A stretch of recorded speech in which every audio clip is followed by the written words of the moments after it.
Assalamualaikum semuanya, terima kasih sudah klik video ini. Di episode kali ini saya akan membacakan sebuah cerita horor yang tentunya bakal seru banget. So, simak videonya sampai habis.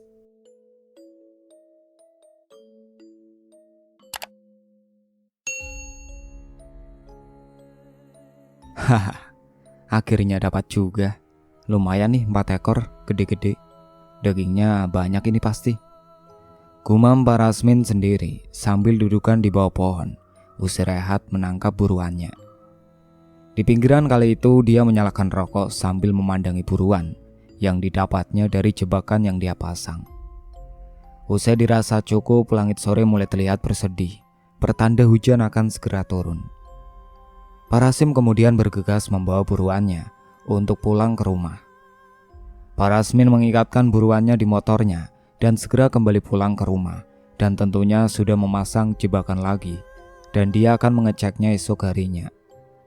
Setibanya di rumah, Pak Rasmin langsung masuk ke rumah dan terlihat anaknya yaitu Dandi yang sedang menonton TV. Dandi terkejut melihat tangkapan yang didapatkan Pak Rasmin dan dia buru-buru matikan TV-nya karena mau bantu Pak Rasmin. Sementara ibunya, Bu Puput, sedang di dapur buat bumbu jualannya nanti malam. Ketika Pak Rasmin sampai di dapur, Bu Puput juga terkejut karena biasanya Pak Rasmin tak mendapati buruannya yang segede itu.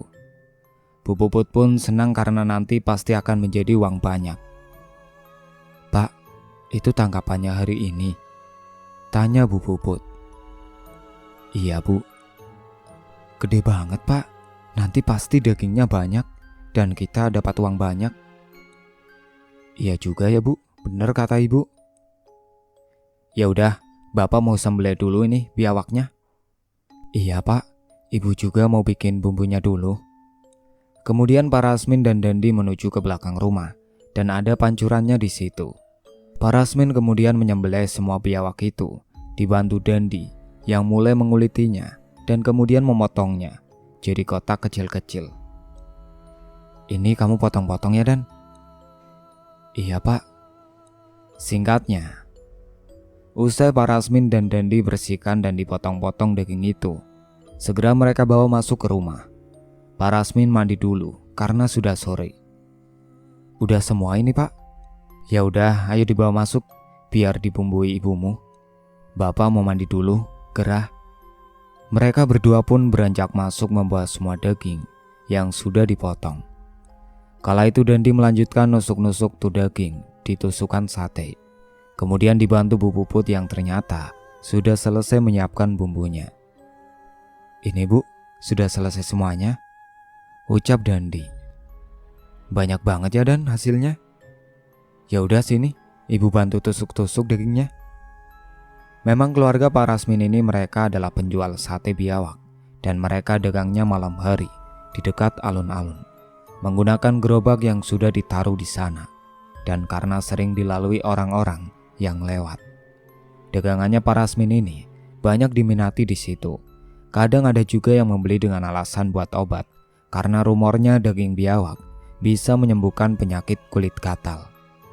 Namun Pak Rasmin gak tahu pasti juga apakah rumor itu benar atau tidak. Intinya dia cukup jualan saja dan rasa sate buatannya enak. Namun total porsi tusukannya tak menentu, karena Pak Rasmin menjual dagingnya sesuai dengan hasil tangkapan buruannya. Ya kalau dapatnya 1 atau 2, ya maka dagingnya segitu doang. Singkatnya, pada maghrib Pak Rasmin dan Bu Puput kemudian berangkat menuju ke lapaknya. Sementara Dandi jaga di rumah. Biasanya Dandi akan membantu Pak Rasmin jikalau esoknya libur sekolah. Selain hari libur, dia dilarang ikut. Setelah kepergian Pak Rasmin dan Bu Puput, Dandi pun melanjutkan nonton TV dan mengerjakan tugas sekolahnya. Karena memang kebetulan Dandi ini adalah anak yang rajin dan pandai. Setibanya Pak Rasmin dan Bu Puput di lapak mereka, segera siap-siap. Segala keperluan arang dan batok kelapa untuk membakar sate pun sudah siap. Dan 30 menitan usai dagangannya siap, beberapa orang langsung pada mampir dan beli sate biawaknya Pak Rasmin. Pak Rasmin berkata pada mereka untuk tenang saja karena porsi satenya hari ini lumayan banyak. karena memang di hari-hari sebelumnya selalu ada yang gak kebagian. Kebanyakan dari mereka makan di tempat dengan menggelar tikar di sekitar alun-alun itu. Pak Rasmin dan Bu Puput juga menyediakan nasi lontong dan berbagai macam minumannya. Meskipun gerobaknya sudah kelihatan tua, Pak Rasmin ini gak pernah mau ganti. Katanya itu adalah gerobak pembawa berkah. Usai selesai melayani pembelinya yang lumayan banyak, mereka berdua dudukan bersanding dengan segelas es teh karena capek. Bu Puput melongok ke sisa satenya yang masih belum terjual. Ternyata sisa sedikit. Bentar lagi habis, kayaknya malam ini mereka akan pulang cepat. Dan benar saja, baru pukul 8:30 malam, satenya sudah habis tak bersisa. Bu Puput kemudian memasukkan uang pendapatannya ke tasnya, kemudian membantu Pak Rasmin benar-benar lapaknya. Dan setelahnya mereka berdua pun segera melajukan motornya untuk pulang ke rumah. Setibanya di rumah, Pak Rasmin dan Bu Puput hanya cuci muka, tangan, dan kaki saja, dan mandinya besok pagi. Sementara Dandi masih menonton TV, kala itu dia belum tidur. "Sudah pulang, Bu?" "Pak," tanya Dandi. "Iya Dan, malam ini laris manis, jadi pulang lebih awal." "Wah, dapat uang banyak dong Bu." "Iya, alhamdulillah Nak." "Kamu kok belum tidur? Besok kan sekolah?" tanya Pak Rasmin. "Nanti Pak, sebentar lagi, belum ngantuk. Lagian aku masih mau lihat pertandingan bola dulu." Setelah dari kamar mandi, mereka ke dapur dulu untuk ambil air putih karena haus. Lalu Bu Puput dan Pak Rasmin di kamarnya, dia menghitung hasilnya. "Pak, ayo kita hitung pendapatannya hari ini." "Pasti banyak Bu." Dengan semangat mereka berdua pun langsung menghitung semua uang yang didapatkannya hari itu. Setelah dihitung, Pak Rasmin dan Bu Puput pun senang sekali karena uangnya yang didapat hari ini sangat banyak, tidak seperti biasanya. "Pak, alhamdulillah dapatnya 2 kali lipat dari biasanya." "Iya Bu, kalau gini terus kita bisa nabung dan banyak uang Bu." "Semoga saja nanti Bapak buruannya dapatnya kayak tadi terus ya Pak." "Iya Bu, ya sudah, Bapak mau tidur Bu, ngantuk, capek." "Sama Pak, Ibu juga." Malam mulai larut. Pak Rasmin dan Bu Puput dan Dandi kemudian tidur di kamarnya masing-masing. Esok paginya, Pak Rasmin dan Bu Puput udah bangun. Pak Rasmin dudukan di teras depan setelah jalan-jalan sebentar di halaman rumah, menikmati udara sejuk pagi hari, sembari menunggu Bu Puput yang lagi masak untuk sarapan. Hingga beberapa saat setelahnya masakan matang dan Bu Puput kemudian bangunin Dandi untuk siap-siap berangkat sekolah. Setelahnya mereka pun sarapan bersama-sama. "Dan, bangun Nak," ucap Bu Puput. "Iya Bu, bentar, 5 menit lagi." "Bangun sekarang cepat, itu udah kesiangan." Setelahnya Dandi pun melihat ke arah jam dinding yang ada di kamarnya, dan dia terperanjat kaget. Akhirnya langsung bergegas mandi karena ternyata memang dia kesiangan. Dan setelah selesai mandi serta pakai seragam, Dandi pun langsung sarapan dengan kedua orang tuanya. Beberapa saat kemudian setelah selesai sarapan, Dandi pun langsung pamitan dengan Pak Rasmin dan Bu Puput. "Pak, Bu, aku berangkat dulu ya." "Iya Nak, kamu hati-hati ya." Usai keberangkatan Dandi, Bu Puput kemudian pergi ke pasar untuk membeli bumbu-bumbu yang habis. Sekalian beli tusukan sate karena sudah habis juga. "Pak, Ibu mau pergi ke pasar dulu ya?" "Iya Bu, mau dianterin Bapak enggak?" tanya Pak Rasmin. "Gak usah lah Pak, Ibu sendiri aja." "Ya udah, kalau gitu hati-hati ya Bu." Sementara Pak Rasmin lanjut dudukan di teras dengan secangkir kopinya lagi. Dia akan kembali cek jebakan biawaknya itu nanti siang menjelang sore. Tiba-tiba salah satu kawannya, Pak Rohit, lewat di depan rumah dan kemudian disuruh mampir dulu. "Hit, mau kemana? Sini mampir." "Iya, ini mau ke warung." "Sini duduk dulu." Akhirnya Pak Rohit pun duduk di samping Pak Rasmin. "Bentar, tak bikinin kopi dulu Hit." Gak usah, aku mau langsung pergi ke lapak aja. Ayo ikut ke warung aku aja Min." emang sekarang kamu jualan apa? Aku jualan bakso, baru jualan. Ayo, icip-icip di sana. Ketika Pak Rohit hendak dibuatkan kopi, dia malah menolak dan malah mengajak Pak Rasmin untuk ikut dengannya. Katanya, Pak Rohit ini buka kios bakso baru-baru ini dan hendak mengajak Pak Rasmin untuk icip-icip bakso di lapaknya. Alhasil Pak Rasmin pun mau dan kemudian Pak Rasmin ninggalin kopinya dan bergegas untuk ikut dengan Pak Rohit menuju ke lapaknya. Mereka jalan kaki karena lokasinya masih di desa. Ya udah ayo, mumpung di rumah juga sendirian. Sementara usai kepergian Pak Rasmin, Bu Puput pun baru sampai di rumah dan mendapati cangkir yang ditinggalkan di depan. Loh, kok cangkirnya ditinggal di luar? Bapak kemana ya? Gumam Bu Puput. Alhasil dibawalah ke belakang, meski masih ada isinya dan dicuci. Bapak nggak di dalam rumah, terus kemana dia? Ya sudahlah, aku tidur dulu, ngantuk. Capek juga, ucapnya pada diri sendiri. Bu Puput kemudian meletakkan barang belanjaannya dan dia mutusin rehat terlebih dahulu dan dia tidur lagi. Setibanya di lapak, Pak Rasmin langsung disuguhkan semangkok bakso gratis oleh Pak Rohit. Ini Min, silakan dicicipin dulu. Makasih ya Hit. Segera Pak Rasmin pun menyicipi baksonya yang sudah diberikan oleh Pak Rohit. Dan setelah mencicipinya, Pak Rasmin berujar kalau baksonya enak banget. Dan Pak Rohit pun senang mendengarnya. Hit, ini baksonya beneran enak banget loh. Makasih Min, ya udah dihabiskan ya. Pak Rasmin kemudian menyarankan Pak Rohit kalau dirinya bikin bakso beranak berukuran sedang dengan rasa yang sekarang mungkin akan semakin laris dagangannya. Hit, saran aja nih ya. Menurutku kamu bikin bakso beranak ukuran sedang, rasanya yang sekarang seperti ini pasti akan laris Hit. Pak Rohit pun mengangguk paham dan mungkin dia akan menambahkan ide Pak Rasmin itu untuk menu barunya nanti. Singkatnya, usai makan selesai Pak Rasmin malah dibungkuskan 2 porsi lagi untuk dibawa pulang. Dan ketika hendak dibayar Pak Rohit menolak karena itu gratis buatnya. Tunggu sebentar ya Min, ucap Pak Rohit. Ini Min, buat dibawa pulang buat anak istrimu. Pak Rasmin pun merogoh saku celananya untuk mengambil uang karena untungnya dia bawa uang. Ini Hit. Apaan? Gak usah bayar, aku ngasih gratis buat anak dan istri kamu. Duh, aku jadi gak enak Hit. Sudahlah, gak apa-apa, kayak sama siapa aja kamu ini. Ya udah, makasih banyak ya Hit. Kalau gitu aku pulang dulu. Iya Min, sama-sama. Kapan-kapan mampir lagi ke sini ya. Iya Hit, pasti.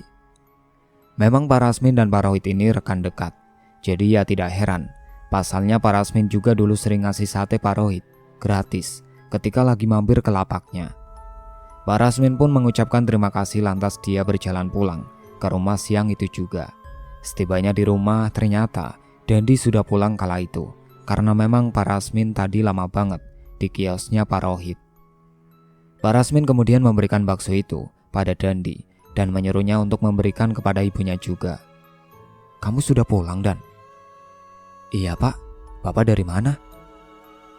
Dari warungnya Pak Rohit. Ini ada bakso, sana makan. Kasih ke ibu juga. Ibunya di mana? Imbu Pak Rasmin. Gak tahu Pak, di kamar kali. Ya udah sana bangunkan. Bapak mau pergi ke kali dulu. Iya Pak. Sementara Pak Rasmin hendak menuju ke kali untuk mengecek perangkap biawaknya.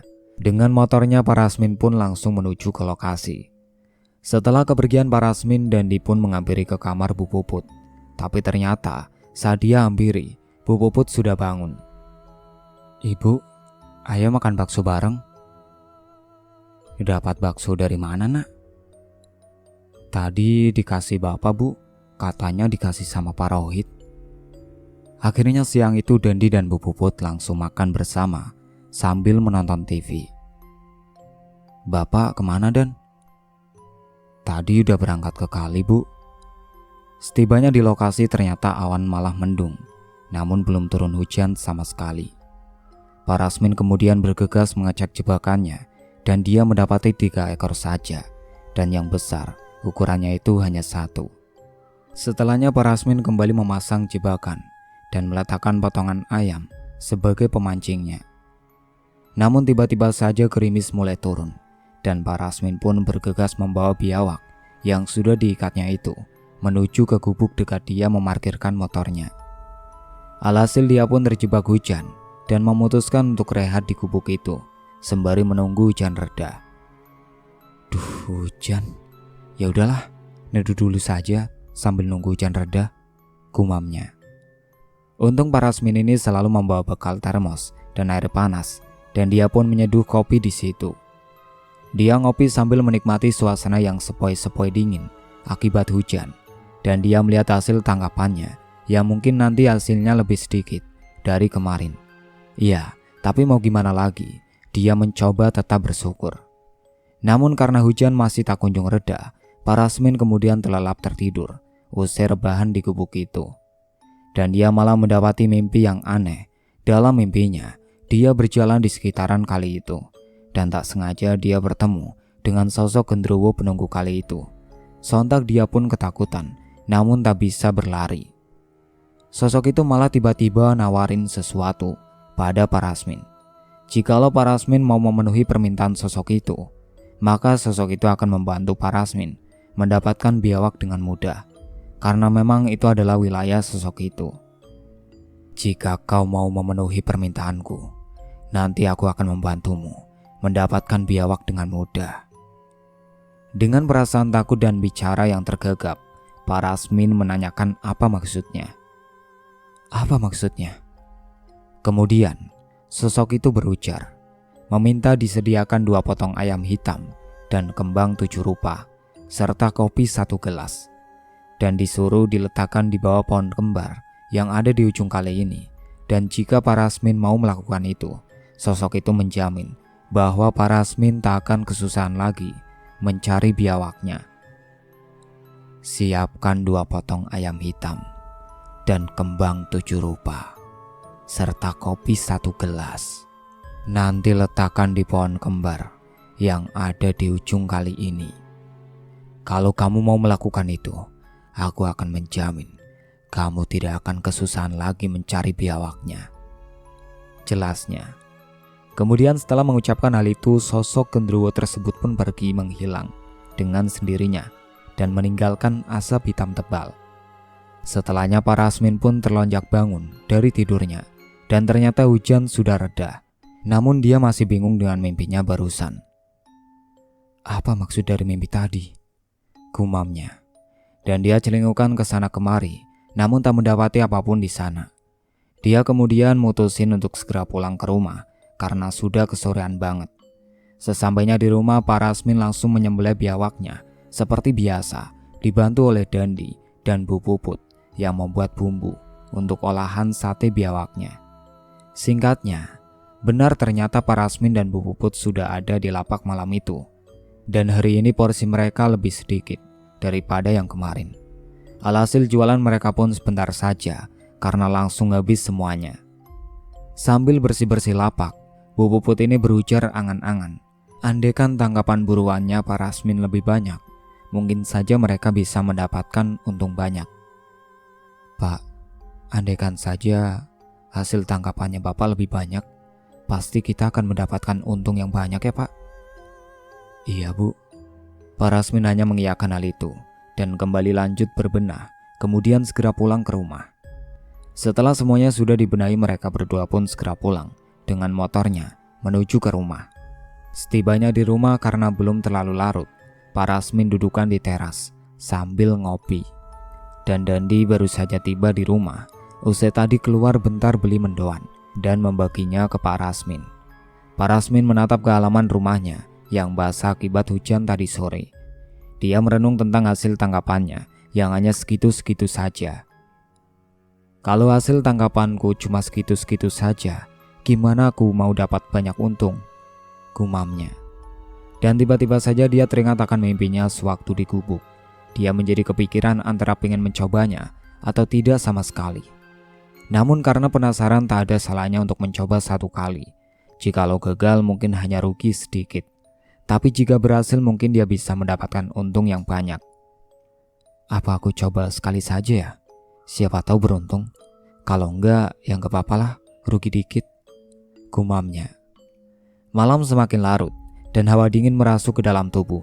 Kemudian Parasmin pun beranjak tidur untuk siap-siap esok hari. Esoknya Parasmin jam 10-an, dia sudah mau menuju ke sungai. Namun sebelumnya, dia menuju ke pasar untuk membeli sesuai permintaan sosok yang ada di dalam mimpinya kemarin.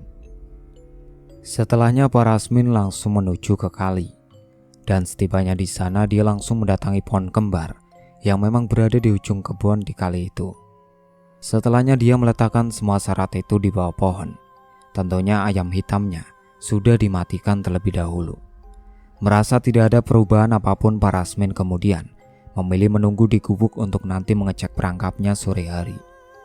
Untungnya, dia membawa bekal dan siang itu, usai makan dan ngopi, Parasmin pun mutusin rebahan tidur sebentar di gubuk. Usai lama dia tidur dan ternyata dia bermimpi kembali didatangi sosok itu. Dan sosok itu berujar kalau dirinya telah menerima sesajennya dan berkata akan mengabulkan permintaan Parasmin dengan memberinya biawak yang banyak. Namun sosok itu berujar setiap 4 hari sekali Parasmin harus rutin memberikan sesaji padanya. Sesajennya sudah kuterima dan nanti aku akan mengabulkan permintaanmu dengan memberikan biawak yang banyak. Tapi setiap 4 hari sekali kamu harus rutin memberikan sesajen dan taruh di situ. Setelahnya Parasmin terlonjak bangun dari tidurnya dan bingung dengan mimpinya itu. Dan kala itu waktu sudah jam 3 sore. Alhasil Parasmin bangun dan mengecek perangkapnya. Coba aku cek dululah itu perangkapnya, dapat gak ya? Gumamnya. Parasmin pun terkejut pasalnya dia mendapati dalam satu perangkapnya berisi lebih dari 1 biawak. Ada yang besar, ada juga yang kecil. Akhirnya Parasmin pun yakin dengan ucapan sosok yang ada di dalam mimpinya itu. Wah, beneran ini. Kalau gini terus aku bisa dapat untung banyak. Kalau misal satenya laku semuanya, ucapnya pada diri sendiri. Singkatnya, sore itu Parasmin berhasil mengumpulkan 10 ekor biawak. Dan dengan susah payah dia membawanya pulang ke rumah. Dan setibanya di rumah, Dandi dan Bu Puput kaget akan apa yang dibawa Parasmin itu. Pak, itu hasil tangkapan hari ini? Iya Bu. Banyak banget Pak, timpal Dandi. Iya, makanya kita harus ngejar waktu sekarang. Alhasil sore itu mereka bertiga dibuat sibuk banget mengejar waktu untuk dagang malamnya. Dan malam harinya banyak dari pembeli yang mesen dalam jumlah banyak dan porsi yang banyak. Itu juga ludes semua tanpa tersisa satupun. Meskipun mereka jualannya sampai malam karena jumlahnya banyak banget. Sekembalinya pulang ke rumah, Bu Puput begitu senang banget. Namun Parasmin tak memberitahukan soal perjanjiannya yang dia lakukan dengan sosok genderuwo penunggu sungai itu. Setelahnya Bu Puput yang sudah capek banget milih langsung tidur, sedangkan Dandi sudah tidur duluan. Dan kala itu Parasmin memilih untuk ke kamar mandi dulu untuk cuci kaki. Tiba-tiba saja Parasmin merasa hawanya berbeda. Dia merasa kalau di dalam rumahnya mendadak panas, tapi dia tidak terlalu menghiraukan itu. Akhirnya saat itu Parasmin beranjak ke kamar mandi terlebih dahulu untuk mencuci kaki dan mukanya terlebih dahulu karena kotor, tadi sudah melakukan ritual. Saat dia berada di dalam kamar mandi, tiba-tiba saja Parasmin dikejutkan dengan suara ketukan pintu kamar mandinya beberapa kali. Tok tok tok. Iya bentar Bu, teriak Parasmin. Karena kala itu Parasmin kira yang mengetuk pintu kamar mandinya itu istrinya yang terbangun dan hendak buang air. Segera Parasmin pun menyelesaikan buang air kecilnya dan bersihkan kaki. Setelahnya dia membuka pintu keluar dari dalam kamar mandi. Namun saat dia membuka pintu kamar mandinya, dia kaget karena ternyata tidak ada siapa-siapa. Seketika saat itu Parasmin pun merinding. Kok gak ada siapa-siapa? Tadi perasaan ada yang ngetuk pintu, gumamnya. Dia lalu bergegas pergi ke kamar karena takut. Dan benar saja, saat dia ke kamar, Bu Puput ada di kamar, sedang tertidur pulas. Dia pun semakin takut kalau tadi memang bukan istrinya yang mengetuk pintu kamar mandinya. Segera Parasmin pun saat itu tidur berbaring di samping istrinya sambil selimutan. Dan kemudian dia mutusin untuk tidur karena sudah capek. Sementara Bu Puput dan Dandi sudah tidur dari tadi. Tepat tengah malam lebih, Dandi mendadak terbangun ingin buang air kecil. Segera dia menuju ke toilet sendirian. Dia tidak takut karena sudah biasa. Tapi ketika Dandi di dalam toilet, dia merasa merinding karena hembusan angin masuk melalui lubang ventilasi yang ada di toilet itu. Tidak hanya itu, tiba-tiba saja Dandi mendengar ada suara geraman tengah malam. Suara apa ya itu? Karena takut, Dandi keluar toilet dan akan kembali ke kamarnya. Namun setelah keluar dari dalam toilet, Dandi ini melihat sosok seperti bapaknya ada di depan kursi depan TV, sedang duduk. Pak, Bapak ngapain ya malam-malam duduk sendirian? Pak, kok nggak nengok sih dipanggil? Akan tetapi saat dipanggil tidak menyaut sama sekali. Dan saat didekati, Dandi ini kaget saat tahu itu bukan bapaknya. Tapi saat didekati berubah menjadi sosok genderuwo yang sangat menyeramkan dan tinggi besar sekali. Mendadak tubuhnya Dandi kini kaku, bahkan dirinya nggak bisa berteriak. Hingga akhirnya Dandi pun ambruk pingsan kala itu. Dandi pingsan sampai pagi hari. Dan pagi harinya Bu Puput yang bangun lebih dulu kaget mendapati Dandi yang sudah terkapar di lantai. Dandi? Pak, Bapak, teriak Bu Puput. Saat itu Parasmin yang sedang tidur mendengar teriakan istrinya pun langsung bangun dan menghampiri ke depan kamar. Pak, ini Dandi pingsan, Pak.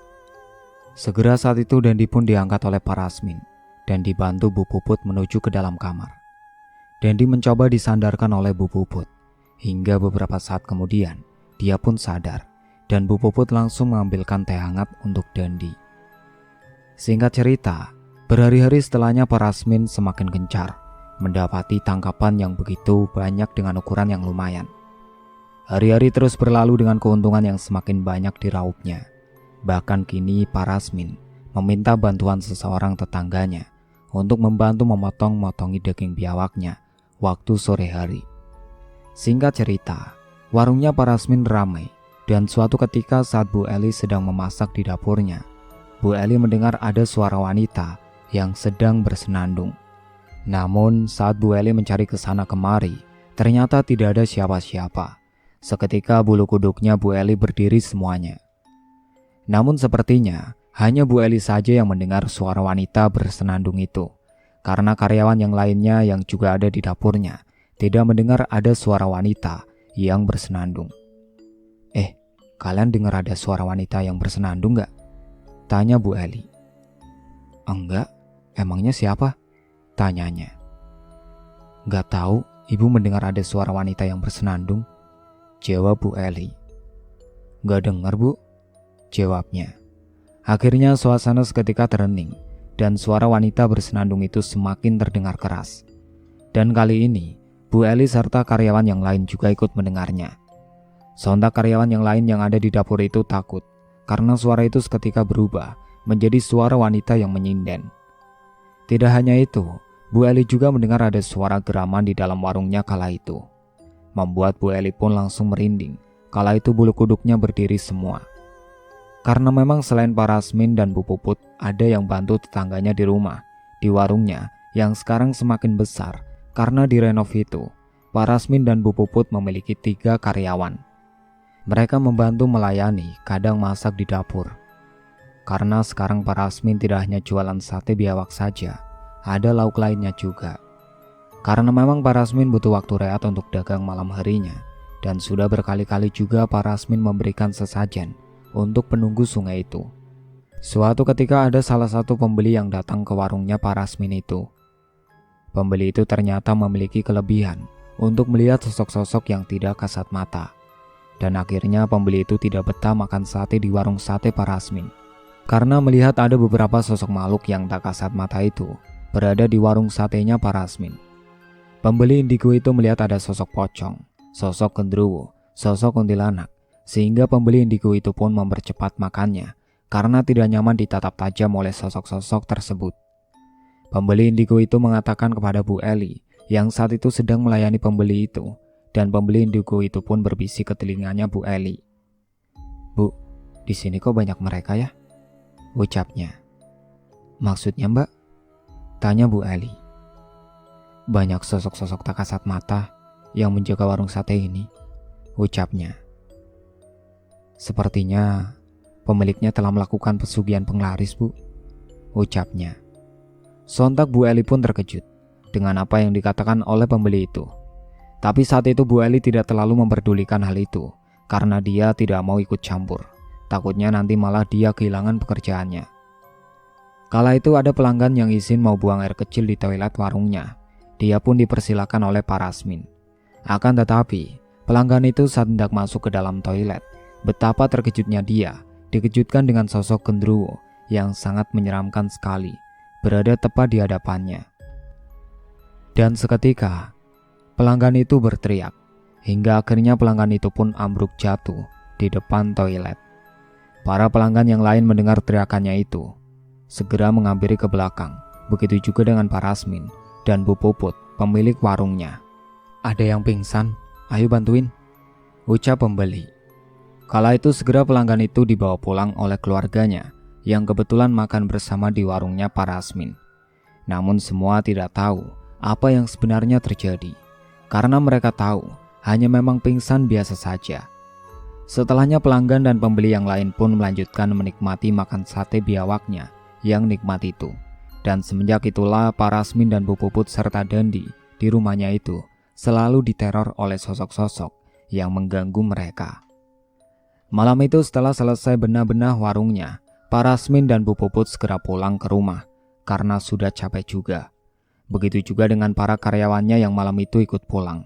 Beberapa saat kemudian, mereka sampai juga di rumah.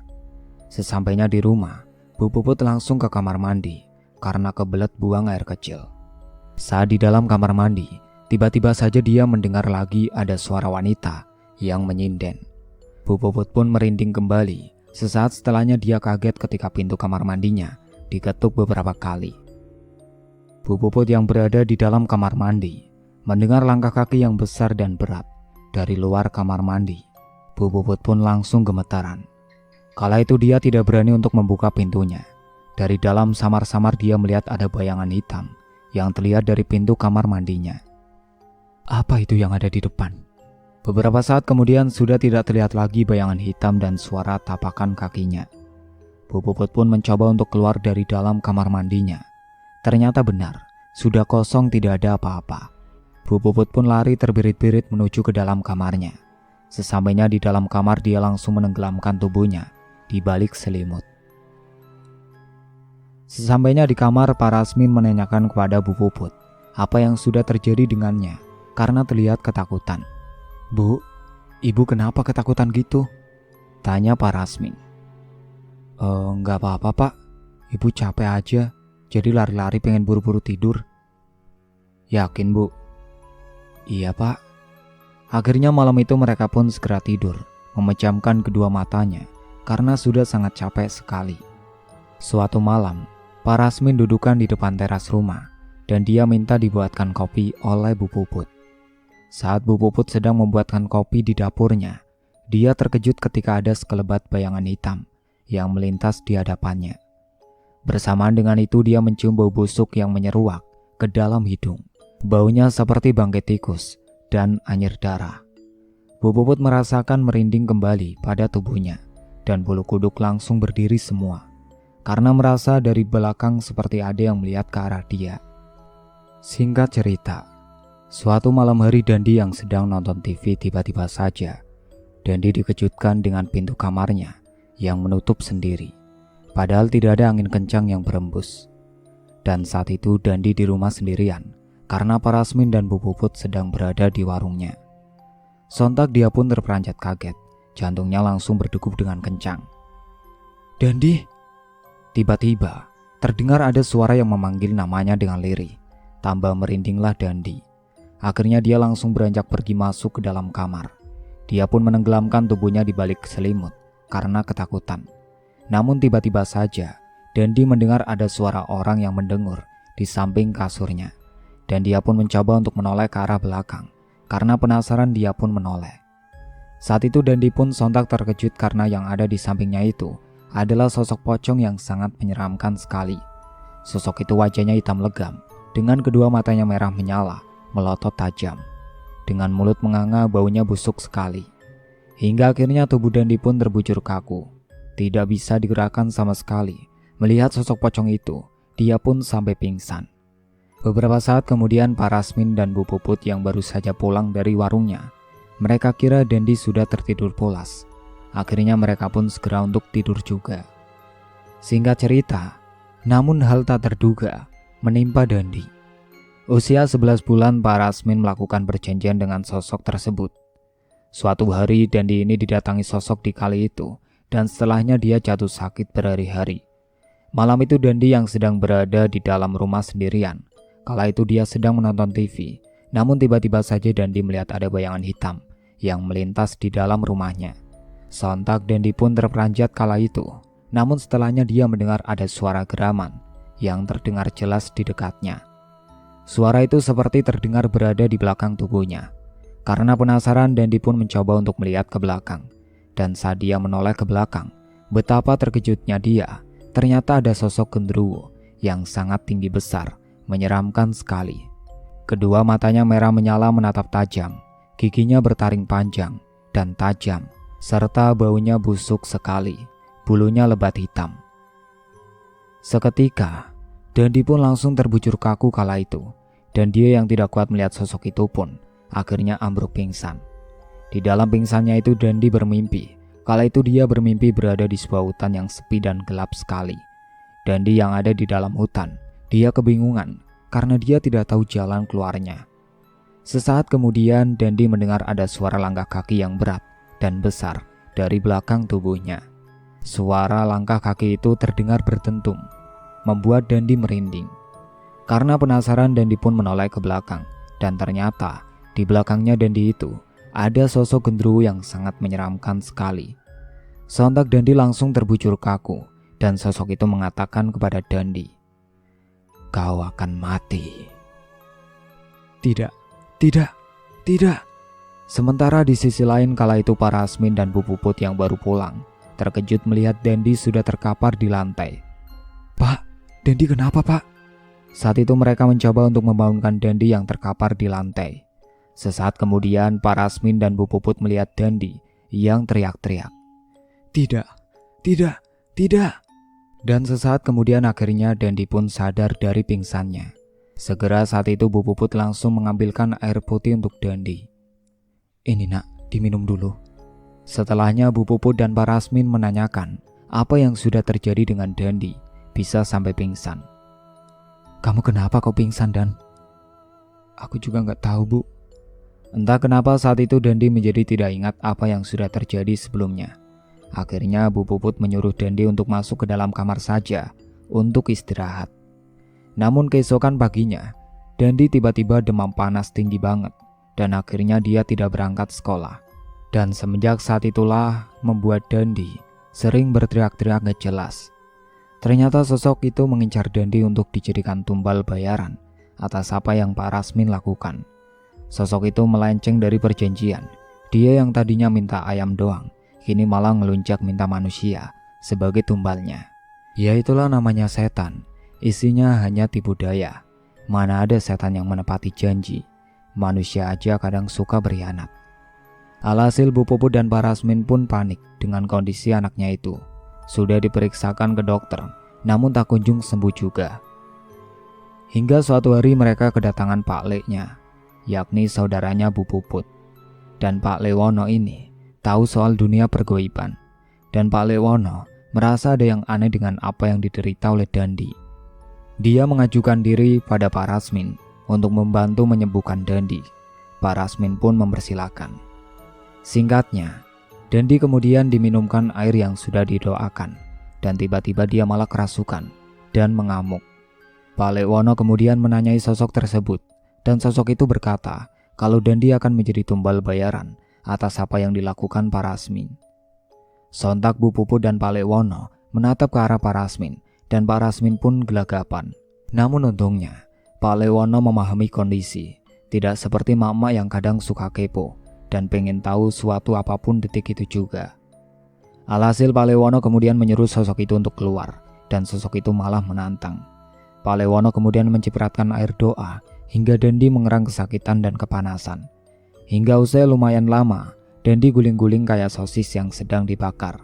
Dia pun terkulai lemas dan ada sebuah asap yang keluar dari kepalanya. Sosok itu berhasil dikeluarkan dan Dandi kemudian dipagari tubuhnya dengan doa supaya nggak diganggu lagi. Sembari menunggu Dandi sadar, Palewono dan Bu Puput menanyai apa maksud ucapannya sosok tadi. Dan Pak Rasmin yang khawatir akan terjadi hal buruk pada Dandi lagi. Dia pun akhirnya jujur soal perjanjian yang dia lakukan dengan sosok itu. Dan biawak yang selama ini dia dapatkan dengan jumlah yang banyak adalah berkat perjanjiannya itu. Namun Pak Rasmin berani bersumpah bahwa dia nggak tahu kalau Dandi akan diincar. Pasalnya sosok itu hanya meminta ayam saja sebelumnya. Sontak Bu Puput pun memarahi Pak Rasmin. Lalu Pak Lewono berujar menasihati Pak Rasmin bahwa setan memang seperti itu. Dia seringkali menggoda manusia dengan menjebaknya, dengan tipu daya, agar manusia tersesat dari jalan Allah. Maka dari itu janganlah mendekati sesuatu, apalagi melakukan perjanjian yang bersifat musyrik dan menyekutukan Allah Subhanahu wa Ta'ala. Dan dari itu juga Pak Rasmin bertaubat dan tak akan mencari biawak di sana lagi. Untungnya Bu Puput memaafkannya. Dan solusi pun ditemukan ketika Pak Lewono menawarkan Pak Rasmin untuk membeli biawak ternak saja. Kebetulan dia punya kenalan sahabat yang ternak biawak, dan Pak Rasmin pun setuju atas usulan itu. Dan setelahnya Dandi sadar, dan dia rehat seperti sedia kala. Pak Rasmin pun meminta maaf kepada Dandi, karena hampir membahayakannya, dan Dandi memaafkan kesalahan Pak Rasmin. Setelahnya, Pak Rasmin hanya bisa menjadikan semua itu sebagai pembelajaran bagi dirinya untuk selalu hati-hati dan tidak tergoda lagi dengan hal-hal yang demikian. Jangan sampai tergiur dengan ajakan yang menyesatkan hanya karena ingin mendapatkan kekayaan semata, apalagi sampai melakukan perjanjian, bersekutu dengan iblis yang hanya akan menipu daya manusia.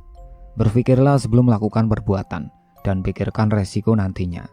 Semoga kita dijauhkan dari hal-hal yang demikian dan selalu dalam lindungan Allah Subhanahu wa Ta'ala. Pertebal iman kita dan perbanyak ibadah agar tidak punya pikiran untuk melakukan hal itu.